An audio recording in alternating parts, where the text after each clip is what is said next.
Les zones humides et les points d'eau douce d'Australie sont pleins de vie. Ils abritent de majestueuses, d'extraordinaires et de mortelles créatures. Elles se rassemblent près des eaux pour manger, se reproduire et élever leurs petits. C'est l'un des écosystèmes les plus variés et les plus prolifiques d'Australie. Une immense île qui abrite certains des animaux les plus étranges et les plus fascinants de la planète. Voici la vie secrète des points d'eau australiens.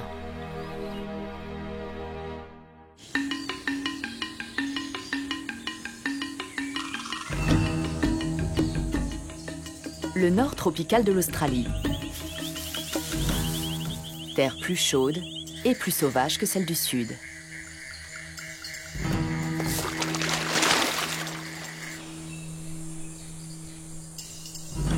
Dans ces régions, il n'existe que deux saisons. Saison humide et saison sèche. Nous sommes en octobre, à la fin de la saison sèche. Durant 5 mois, il a très peu plu. Le soleil a rapidement dispersé toute trace d'humidité.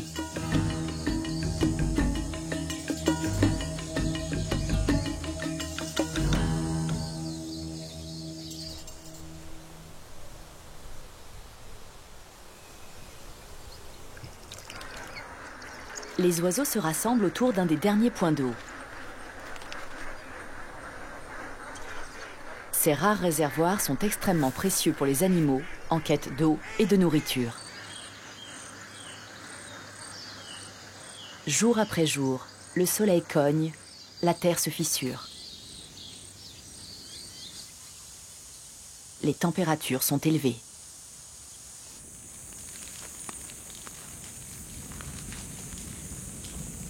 Le feu, la sécheresse sont monnaie courante et peuvent s'avérer mortelles. Certaines espèces se soustraient aux chaleurs torrides de la saison sèche en gagnant des zones plus plaisantes.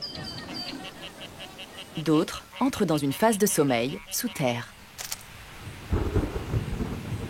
En novembre ou décembre, le ciel s'assombrit. Les nuages s'amoncellent. La saison humide s'annonce.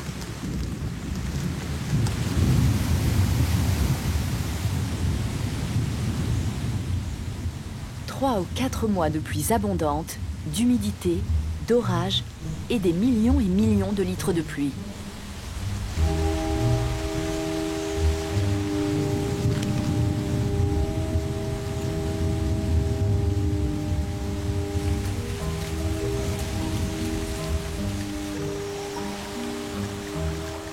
Les rivières sortent de leur lit.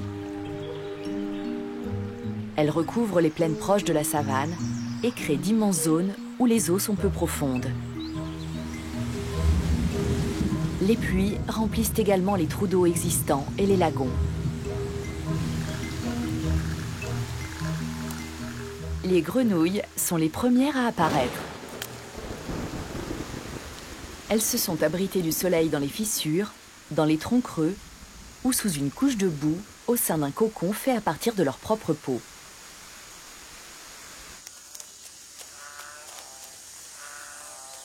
La bien nommée Dryopsophus splendidus émerge.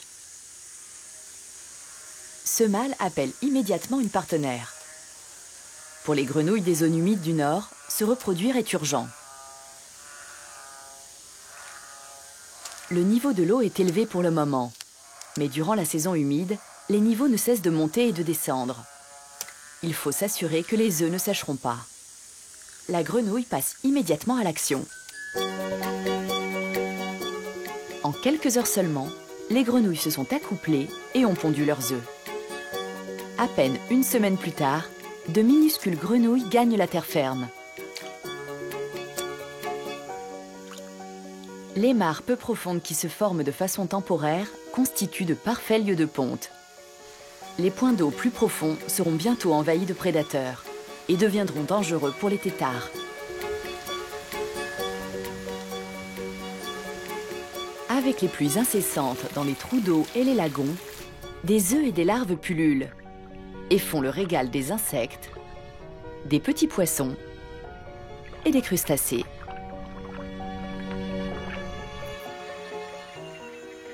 Dans ce lagon proche du parc national de Kakadu, l'eau abrite des êtres minuscules, la base d'une chaîne alimentaire incroyable et complexe.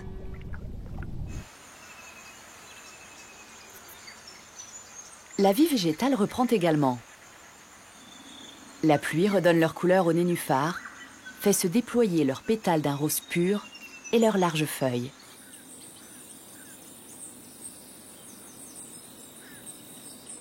Ils ont survécu à la saison sèche en laissant mourir leurs feuilles tout en gardant leurs racines actives.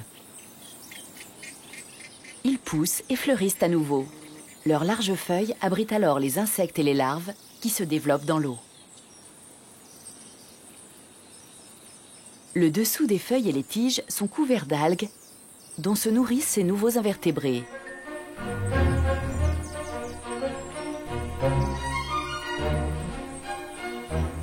Cette vie miniature des zones humides et des points d'eau se développe et attire de plus grands animaux qui viennent profiter du festin aquatique qui leur est offert. Les oiseaux, par milliers.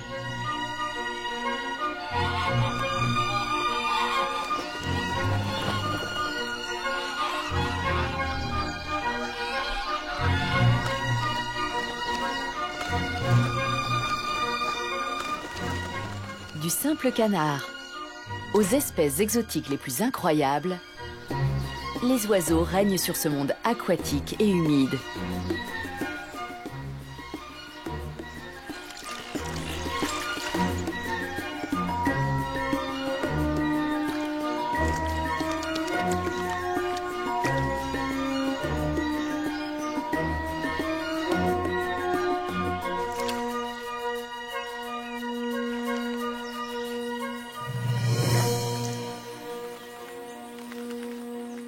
Si le point d'eau est assez profond pour perdurer, certains oiseaux resteront là toute l'année.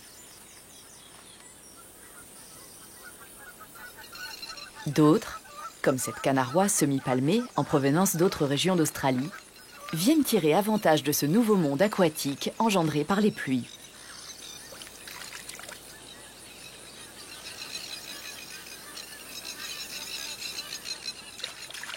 La canaroise semi-palmée est herbivore. Elle est à la recherche de grains de riz sauvages.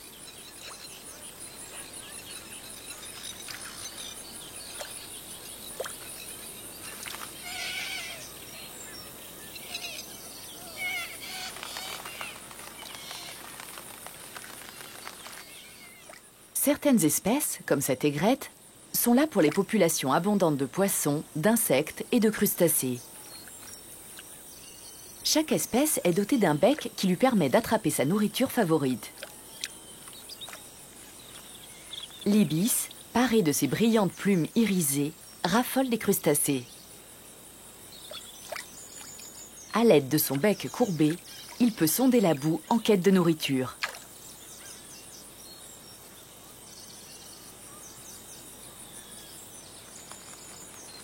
Les oiseaux, aussi étranges que superbes, envahissent le point d'eau. Cette spatule est facilement reconnaissable. Il en existe deux sortes dans le nord de l'Australie. La spatule royale possède un bec et des pattes de couleur noire. La spatule à bec jaune, un peu plus grande, possède un bec et des pattes de couleur claire. Souvent, les noms en disent long. Tandis qu'ils se déplacent dans l'eau, les oiseaux s'aident de leur bec pour dessiner des arcs de plus de 90 degrés à la recherche de petits poissons, de crustacés et autres invertébrés.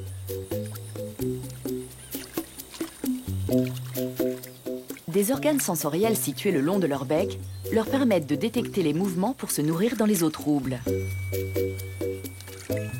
Une fois la proie repérée, ce bec étonnant se referme sur la victime.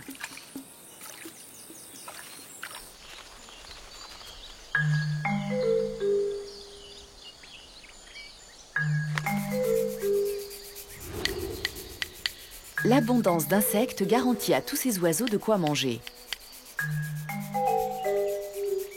Le ripidu roche-queue reste souvent sur la terre ferme au bord de l'eau, à la recherche d'insectes rampants et sautillants, tels les fourmis, les termites et les sauterelles. Le ripidu roche-queue appartient à la famille des passereaux. Commun en Australie, il est présent quasiment partout, exception faite de la forêt dense. Il ne peut résister au buffet d'insectes servis au bord de l'eau.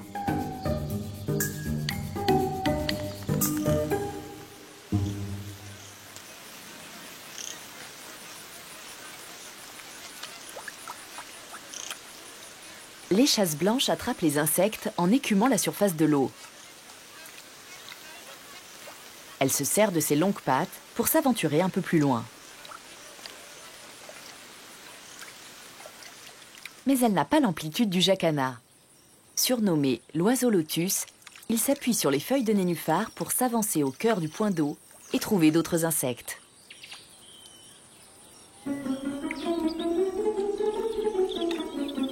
Le jacana est aussi surnommé l'oiseau Jésus-Christ, parce qu'il semble marcher sur l'eau.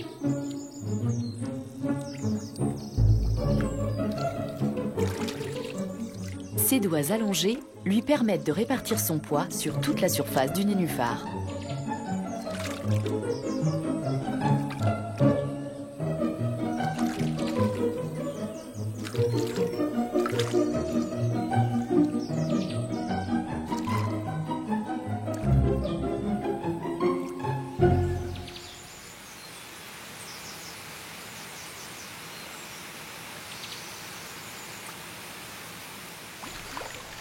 Avec les points d'eau qui se remplissent, il y a de nouveaux arrivants. Les pélicans débarquent pour profiter de l'abondance de poissons. Ils arrivent probablement du littoral. Les pélicans sont opportunistes et vont là où se trouve la nourriture.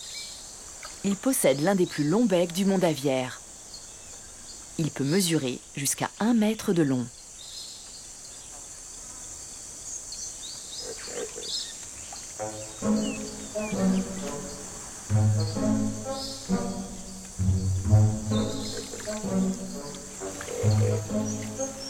La poche située sous le bec est extensible.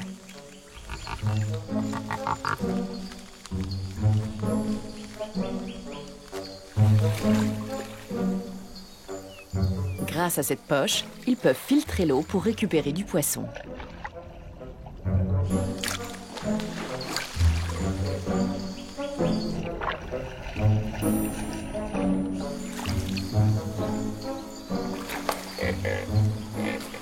Le crochet au bout du bec leur permet de saisir les poissons les plus glissants.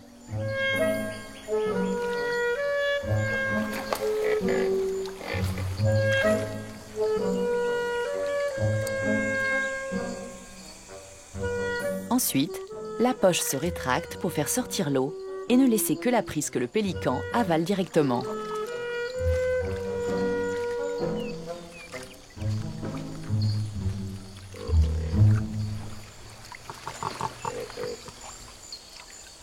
Les pélicans parcourent les eaux en groupe en jabotant. Même s'ils aiment vivre en communauté, ils peuvent parfois se montrer irascibles.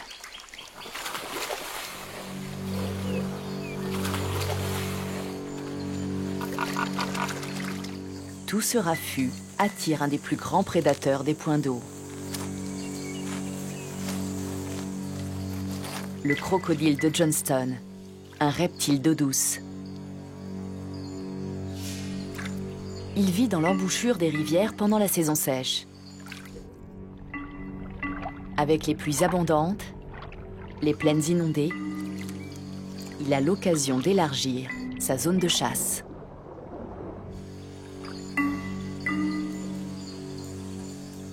Il est en général plus petit que son cousin des mers.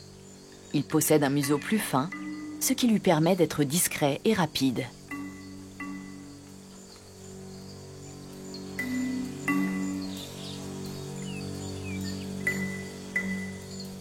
Il se nourrit principalement de poissons et de crustacés, mais aussi de grenouilles et de tortues qui sont désormais nombreuses dans les points d'eau. Immobile, le crocodile attend qu'une proie passe à proximité pour l'attraper d'un violent coup de mâchoire.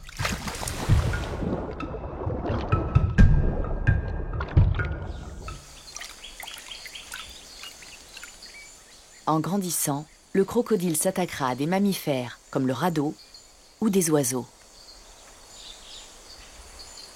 Les crocodiles, présents sur la planète depuis 200 millions d'années, ont vu disparaître les dinosaures.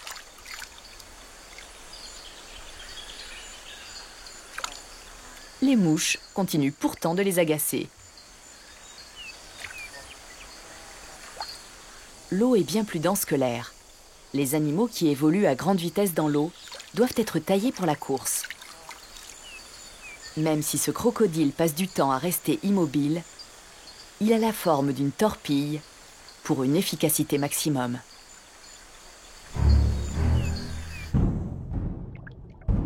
Grâce aux doigts palmés des pattes arrière, il peut manœuvrer avec précision.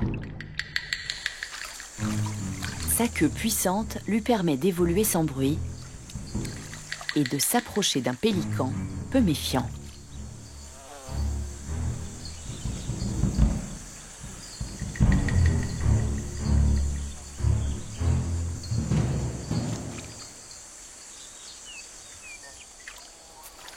Après une matinée de chasse, le crocodile se hisse sur la rive pour se chauffer au soleil. C'est un animal ectotherme qui utilise la chaleur extérieure pour contrôler sa température interne. Ça le rend donc dépendant du temps qu'il fait. Contrairement aux animaux à sang chaud, tels les oiseaux et les mammifères, le crocodile n'a pas besoin de manger souvent. Il peut, s'il le faut, ne pas se nourrir pendant des mois. En plus du poisson, le crocodile s'en prendra au moindre mammifère qui s'aventurera trop près de l'eau.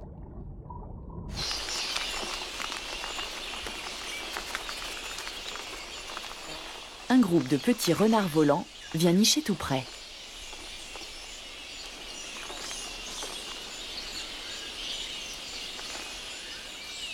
Ces chauves-souris aiment implanter leur colonie près de larges points d'eau comme celui-ci.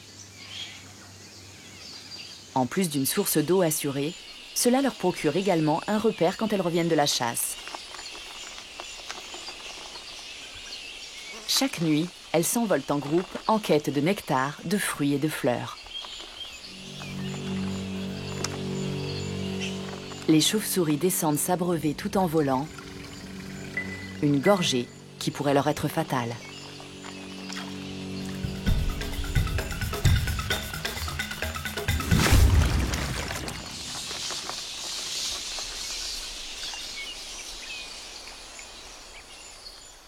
Ce prédateur qui reste à l'affût s'est adapté. Le crocodile peut briser la surface de l'eau sans faire de vagues. Il peut bouger de manière verticale en restant sur place, sans nager, sans bouger une patte. Les yeux et les narines émergent doucement, dans une totale maîtrise. Il n'utilise pas seulement l'air comme système de flottaison. En fait, il déplace entièrement des organes pour faire varier cette flottabilité. À l'aide d'un muscle lié au diaphragme, le crocodile modifie la position de ses poumons. Pour couler, il pousse les poumons vers l'arrière du corps, près de la queue. Pour émerger, il relâche ce muscle et les poumons reviennent vers l'avant. Le crocodile possède une gorge particulière. Il peut ouvrir sa gueule sous l'eau pour chasser, sans avaler trop d'eau. Quand la gueule s'ouvre, une partie de la langue, la valve palatale, bloque l'accès à la gorge. La gueule peut se remplir d'eau sans que l'estomac et les poumons soient inondés. Pendant ce temps, l'air inhalé par les narines franchit la valve palatale et permet au crocodile de respirer, même la gueule remplie d'eau.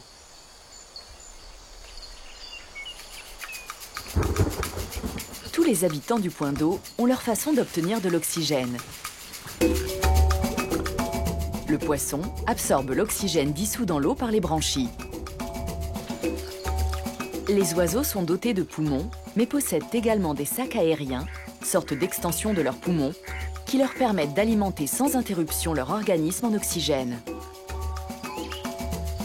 Ils n'ont pas de diaphragme. Ils font entrer et sortir l'air en contractant leurs muscles thoraciques.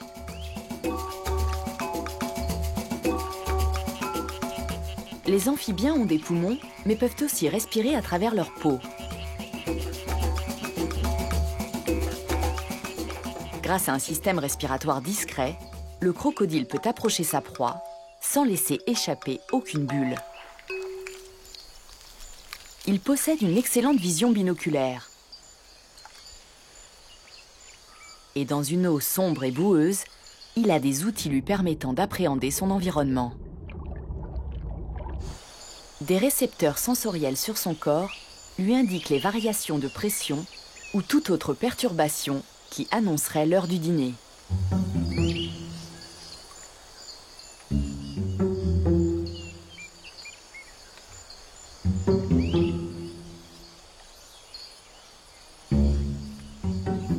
Ce jeune crocodile a posé ses yeux sur un pélican. Mais il a les yeux plus gros que le ventre. Il lui faudra encore attendre quelques années pour s'en prendre à un tel oiseau. Il n'est pas encore de taille à s'imposer au sommet de la chaîne alimentaire.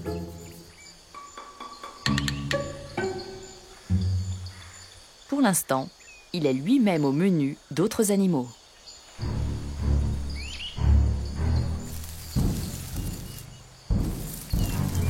Ce python reste calme au bord de l'eau. Ce serpent non venimeux enserre sa proie entre ses anneaux et l'étouffe. Il se nourrit principalement de rats et d'autres petits mammifères. Mais s'il est assez grand, il peut s'en prendre à un jeune crocodile, surtout ce spécimen de quelques semaines dont il ne ferait qu'une bouchée.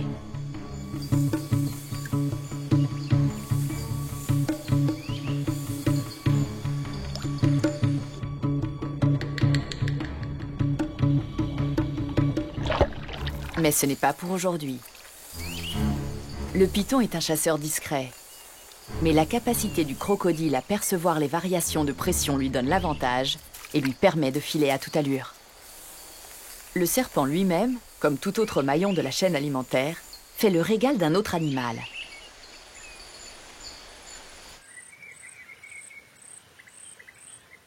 À première vue, l'écosystème d'un point d'eau s'organise de façon pyramidale.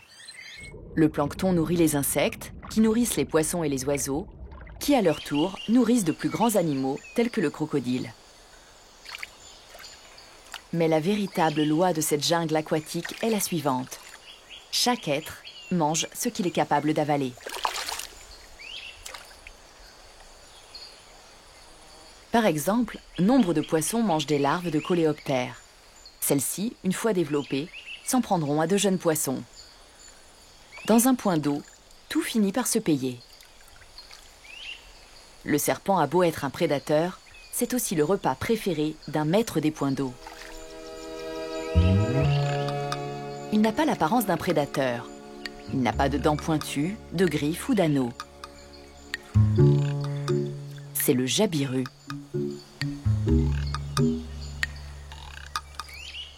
Le jabiru, avec son long cou noir, appartient à la famille des cigognes. La femelle possède des yeux dorés, le mâle des yeux sombres.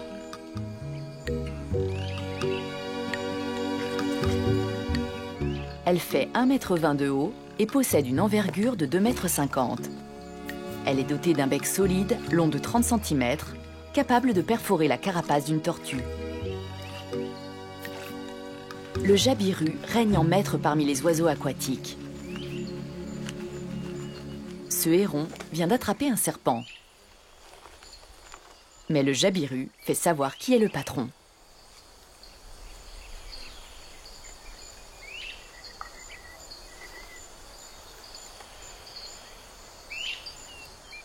Le jabiru mange tout ce que le point d'eau peut offrir, des minuscules poissons et insectes aux bébés crocodiles.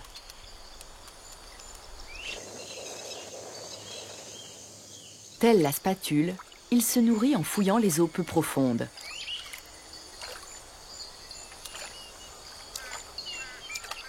Il place son bec perpendiculairement à la surface pour sentir les mouvements de l'eau et de la boue, indiquant la présence d'une proie. Puis il la saisit ou l'embroche avec son bec baïonnette.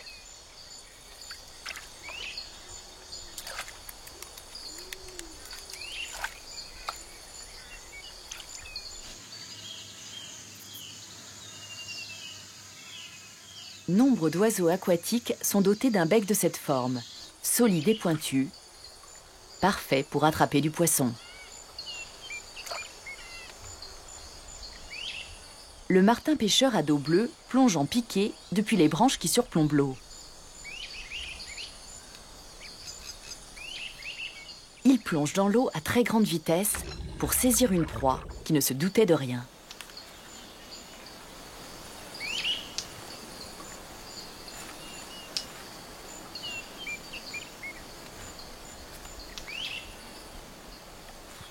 De retour sur son perchoir, il tue le poisson en le frappant contre la branche avant de le manger.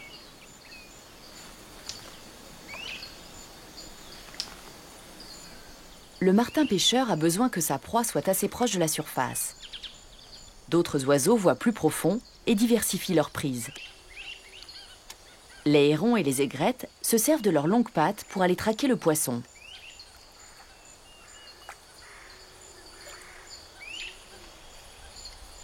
Une fois la proie repérée, il donne un coup de bec, tel une épée, pour l'empaler.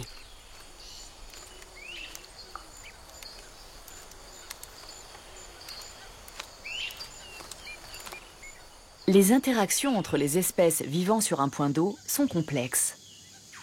De prédateurs à proie d'une même chaîne alimentaire ou entre différentes espèces du même échelon. Les grèbes aiment flotter aux côtés des canards. Les canards, herbivores, sont à la recherche de plantes aquatiques. Comme ils remuent la végétation, ils dérangent les poissons alentours.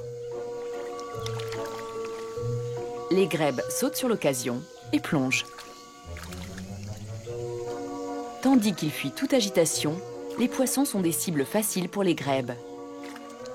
Elles font de longs plongeons pour se saisir de la friture en panique.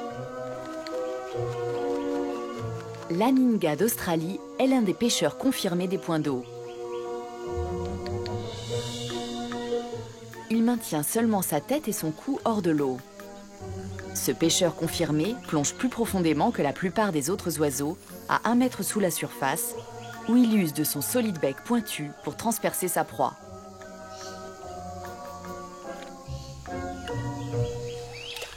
Étant capable d'aller plus profond, il ne subit pas la concurrence des oiseaux qui pêchent en surface.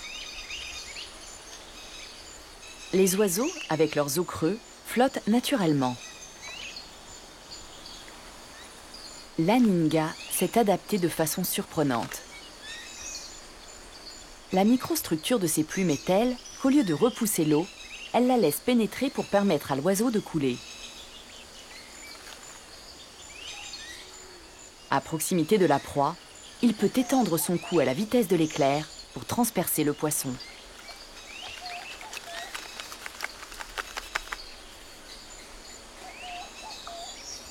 Ses plumes particulières sont parfaites pour la pêche, mais protègent peu.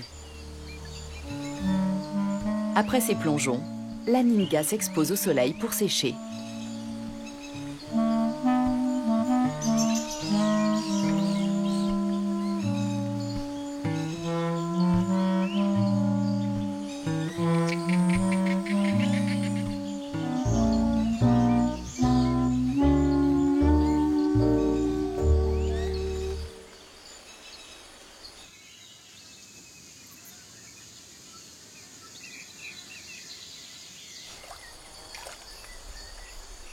Avec la nourriture abondante engendrée par les pluies, l'endroit est parfait pour que les jabirus élèvent leurs petits.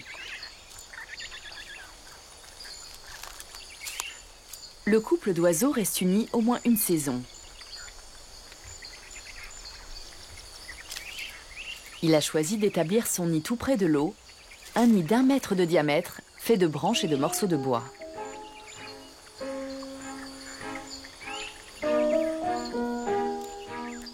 Ces oisillons ont tout juste 3 semaines.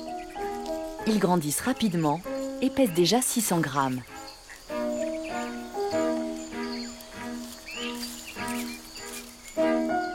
Les parents se partagent la construction du nid, la couvaison, la garde des petits et maintiennent une étroite relation entre eux. Quand l'un d'eux revient au nid, ils s'accueillent l'un l'autre au travers d'un balai gracieux.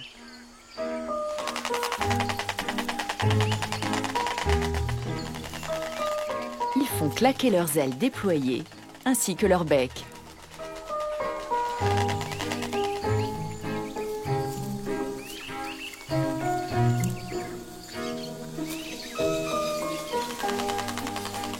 Cette cérémonie peut durer plus d'1 minute.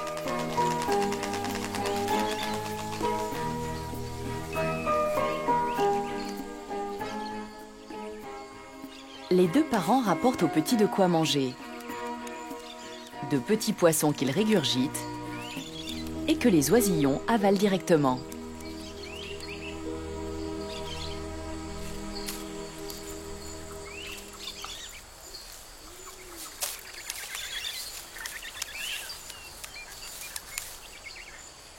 Nous sommes à la mi-novembre. Les oisillons se couvriront de plumes dans 9 ou 10 semaines et continueront ensuite à recevoir de quoi manger de leurs parents pendant un certain temps. C'est un engagement à longue durée. Les parents seront ensemble pendant 6 mois, accouplement, éclosion, élevage des petits. Il est compliqué pour eux de se reproduire chaque année. Beaucoup de couples ne se reproduisent qu'1 année sur 2. À l'âge de 4 mois, les oisillons commenceront à chercher leur nourriture. Au départ, ils s'attaqueront à de petites proies, de petits poissons et des insectes. Mais la concurrence est rude concernant les petits poissons. Un grand poisson prédateur rôde tout près. C'est le barramundi, un poisson très réputé pour son goût en Australie. Il sait attraper de quoi manger, se servant de sa gueule tel un seau pour aspirer une proie à plus de 20 cm de distance.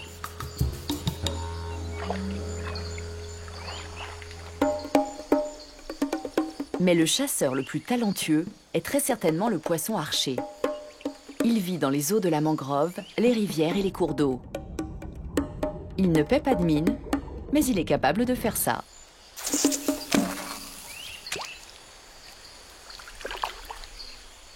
Cette habileté au tir est même plus impressionnante qu'il n'y paraît. Le poisson archer maîtrise tous les aspects de ces jets d'eau.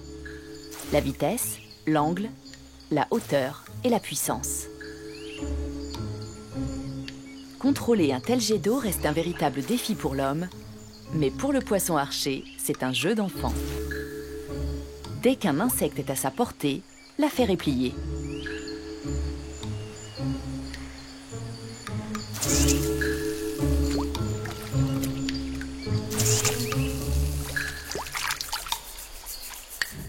Quand le poisson archer vise un insecte sur une branche au-dessus de l'eau, ses yeux sont sous la surface. La lumière est réfractée à l'entrée dans l'eau. Le poisson doit calculer la véritable position de la proie et compenser ce phénomène de réfraction. De simples calculs pour le poisson archer. Il doit également prendre en compte la gravitation. Les jets d'eau ne vont pas en ligne droite. La gravitation influe sur l'angle du jet. Mais le poisson archer est capable de compenser ce phénomène physique.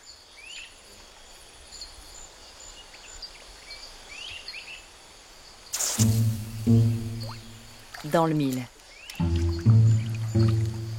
Les scientifiques ont découvert quelque chose qui explique comment le poisson archer est capable de toucher un insecte à 2 mètres de distance avec suffisamment de force.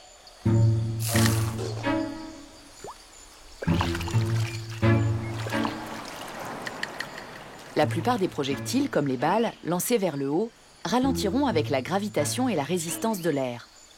Le jet d'eau du poisson archer, lui, gagne en vitesse en prenant de la hauteur.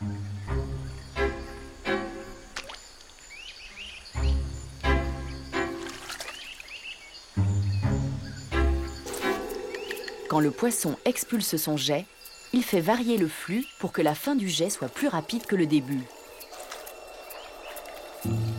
Quand la fin rejoint le début, cela forme un tout encore plus rapide.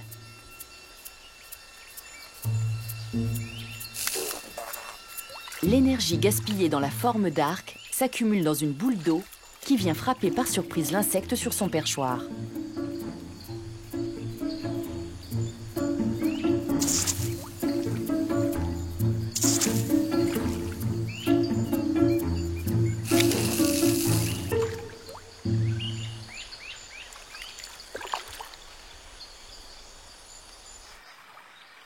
La vie d'un point d'eau est complexe. La distinction chasseur-chassé est souvent floue.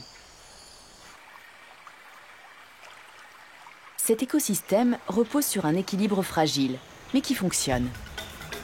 Il existe toutefois quelque chose capable de casser cet équilibre, voire même de le détruire. Le crapaud-buffle.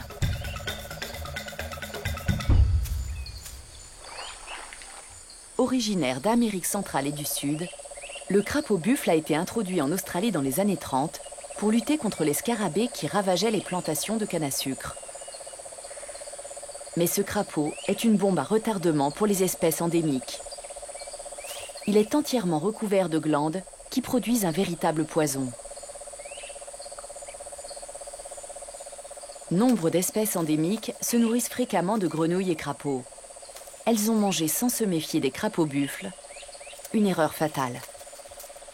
Et ce n'est pas tout. Si le crapaud-buffle vient à mourir près d'une source ou d'un point d'eau, l'eau sera contaminée et empoisonnera l'animal qui viendra s'y abreuver. Leurs têtards eux-mêmes sont toxiques. Ils ressemblent comme deux gouttes d'eau aux autres têtards, source de nourriture vitale pour de nombreux poissons et oiseaux.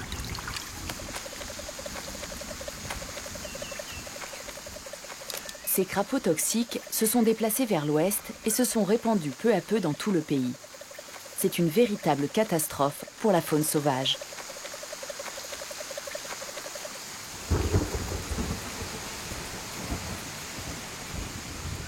Après 3 ou 4 mois de pluies abondantes et fertiles, le cycle des saisons se poursuit.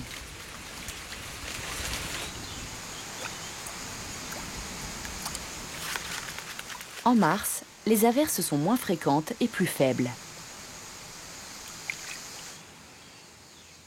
Progressivement, la saison sèche s'installe.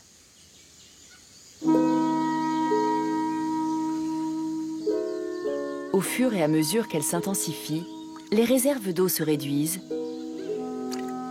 les rives se transforment en une boue épaisse et la végétation luxuriante commence à sécher.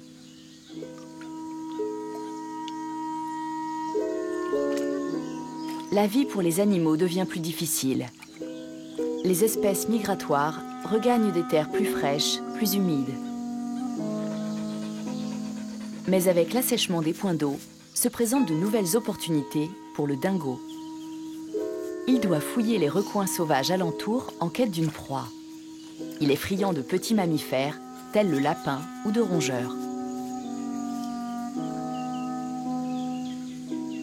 Le point d'eau, au centre de la vie animale, est le point de rendez-vous des êtres en quête de nourriture. Le dingo est autant opportuniste que bon chasseur.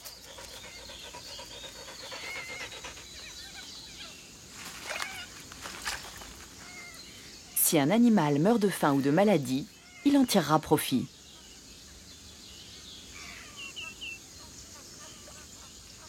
Il s'approche régulièrement du point d'eau, surtout quand l'eau se retire et laisse derrière elle une boue épaisse et fraîche.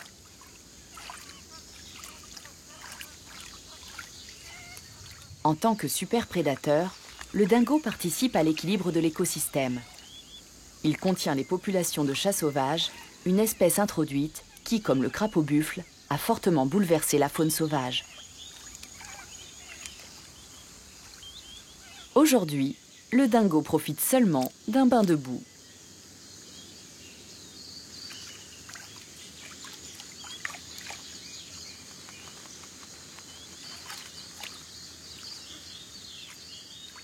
Avec la diminution des pluies, c'est une période faste pour certaines espèces.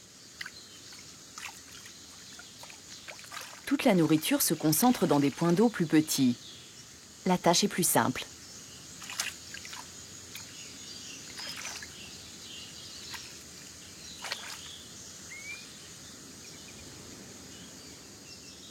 Ces fortes variations climatiques de la mousson dans le nord du pays donnent lieu à des situations extrêmes. À l'abondance succède la famine.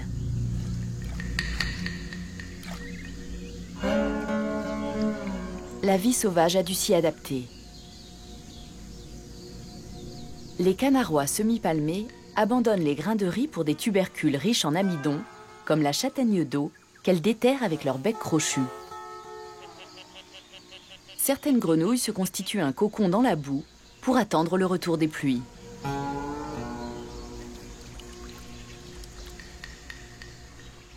Les crocodiles mangent moins quand la saison change et que la nourriture se fait plus rare.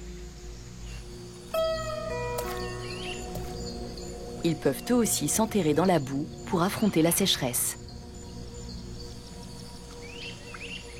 Les feuilles de nénuphar dépérissent à nouveau.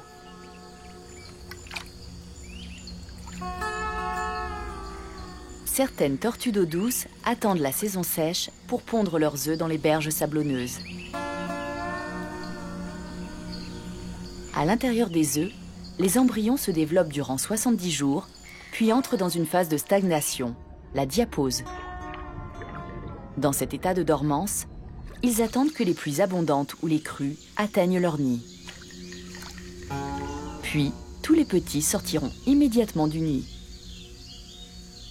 Pour échapper au plus fort de la sécheresse, le jabiru s'envole et rejoint des points d'eau moins éphémères, tout comme la spatule et les autres oiseaux.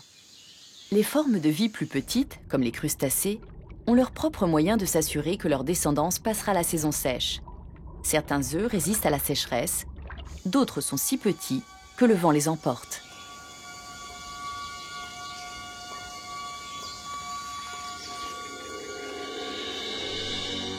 La vie étonnante des points d'eau est un parfait exemple de la diversité qui règne en Australie.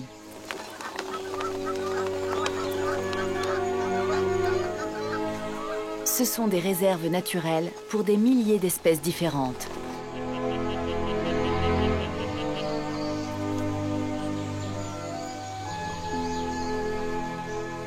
Le superbe jabiru, le crocodile de Johnston, chasseur à l'âge adulte, chassé quand il est petit, le poisson archer, tireur d'élite aquatique, les tortues, les échassiers, tous tirent parti de l'éphémère abondance qu'offre la saison des pluies et tiennent leur rôle dans cet écosystème fertile où la vie se montre des plus complexes.